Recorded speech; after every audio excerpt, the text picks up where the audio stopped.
અને પથારીમાં જાય એટલે પથારી એક જગ્યાએથી બીજી જગ્યાએ ફરી જાય.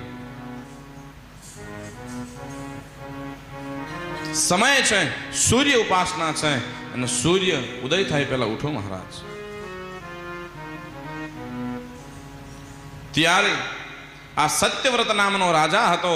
એ રાજા સૂર્ય ઉપાસક હતો.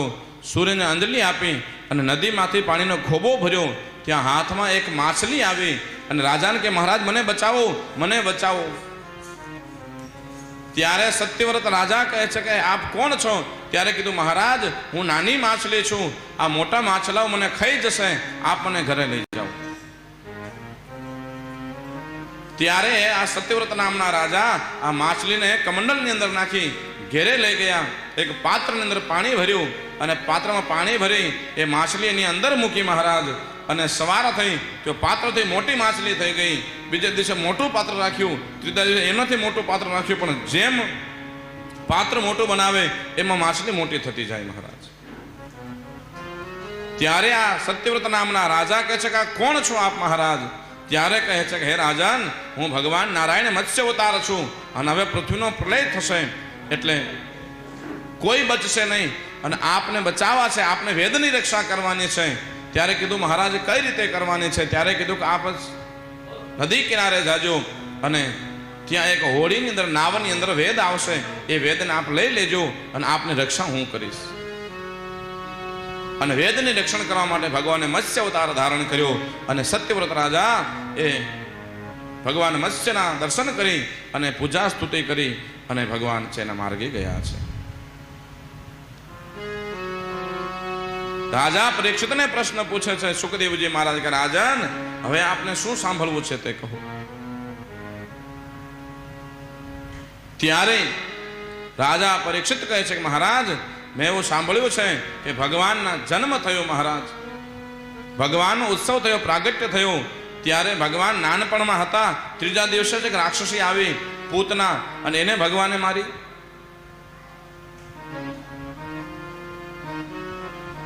તો કે હા મહારાજ એ કથા સંભળાવો મહારાજ મને. ત્યારે સુખદેવજી મહારાજ કહે છે કે રાજન ભગવાનનો જન્મ પ્રાગટ્ય છે ચંદ્રવંશની અંદર થયો અને ચંદ્રવંશની કથા કેવું તો પેલા સૂર્યવંશ લેવો પડે મહારાજ. પેલા સૂર્યવંશની કથા લેવી, ત્રેતાયુગની કથા લેવી પડે તો દ્વાપર યુગની આવે. પગથિયે પગથિયે ચડાય. તો પેલા સૂર્યવંશની કથા બતાવી છે મહારાજ. તો કે સૂર્યવંશની કથા કઈ રીતે થઈ મહારાજ? તો બતાવ્યું છે કે ભગવાન આદિ નારાયણ થયા અને આદિ નારાયણના નાભીમાંથી કમળ થયો, એની અંદર બ્રહ્માજી થયા અને બ્રહ્માજીના મનમાંથી મરીચી ઋષિનો જન્મ થયો છે. મરીચી ઋષિનો મન થયો અને મરીચી ઋષિને એક પુત્રની પ્રાપ્તિ થઈ, એનું નામ કશ્યપ ઋષિ. કશ્યપ ઋષિએ 2 લગ્ન કર્યા, એકનું નામ દિતિ અને બીજાનું નામ અદિતિ. દિતિ હતી એને બધા દૈત્યોનો જન્મ થયો અને અદિતિ મહારાણી હતા ત્યાં વિવસ્વાન નામનો પુત્ર થયો. જે આપણે સૂર્ય છે એનું નામ છે વિવસ્વાન.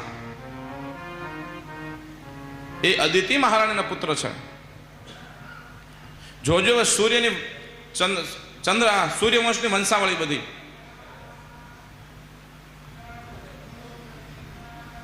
આ વિવસ્વાન થયો, વિવસ્વાને લગ્ન કર્યા સંજ્ઞા સાથે, જેને આપણે છાયા રાંદલ કહીએ.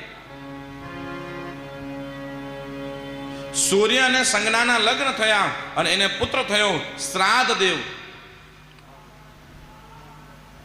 જેને આપણે શ્રાદ્ધ દેવ મનુ કહીએ. એ શ્રાદ્ધ દેવ મનુએ શ્રદ્ધા દેવી સાથે લગ્ન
શ્રદ્ધા નામ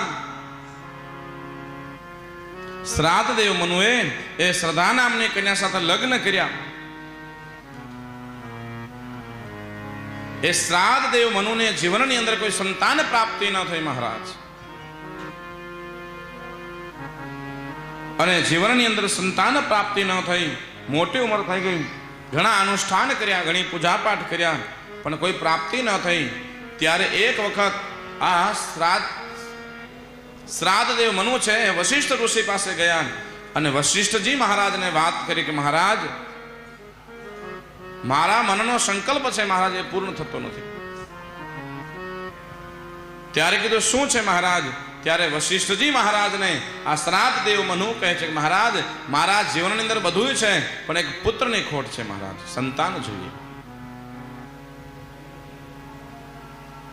ત્યારે વશિષ્ઠ મહારાજ કહે છે કે હે રાજન, આપ ચિંતા ના કરો, હું જાણું છું બધું વિધિ વિધાન કે પુત્રની પ્રાપ્તિ કઈ રીતે થાય.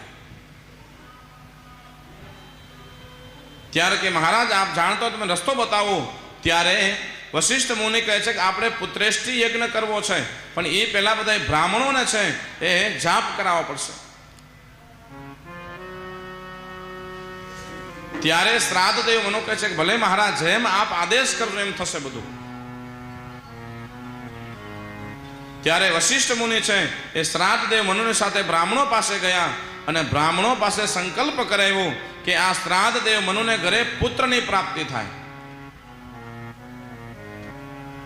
બધાએ બ્રાહ્મણોને બેસાડી અને વશિષ્ઠ મુનિ ત્યાંથી ચાલ્યા ગયા અને શ્રાદ્ધ દેવ મનુ પણ ત્યાંથી ચાલ્યા ગયા. હવે શ્રાદ્ધ દેવ મનુ અને પત્ની શ્રદ્ધા દેવી, હવે શ્રાદ્ધ દેવ મનુને પુત્રની આશા અને શ્રદ્ધા દેવીને પુત્રીની આશા. શ્રદ્ધા દેવીને એમ થયું કે મને પુત્રીની પ્રાપ્તિ થાય તો સારું. રાત્રિનો સમય હતો, શ્રાદ્ધ દેવ મનુ ક્યાંક બહાર ગયા હતા અને યજ્ઞશાળાની અંદર આ શ્રદ્ધા દેવી ગયા અને બધા ભૂદેવો બ્રાહ્મણો બધા મંત્ર કરતા હતા. ત્યારે બધાએ બ્રાહ્મણોને કહ્યું છે કે હે બ્રાહ્મણો, આપ શું કરો છો? ત્યારે કીધું કે હે માં, અમને શ્રાદ્ધ દેવ મનુને વશિષ્ઠ મહારાજે બિરાજમાન કર્યા છે અને કીધું કે આ પુત્રની પ્રાપ્તિ થાય એવા જાપ કરો. તો હે માં, અમે પુત્રની પ્રાપ્તિ થાય એવા જાપ અમે કરીએ છીએ. ત્યારે શ્રદ્ધા દેવી કહે છે મહારાજ, પુત્રની પ્રાપ્તિ કરવી તો શું કરવાનું?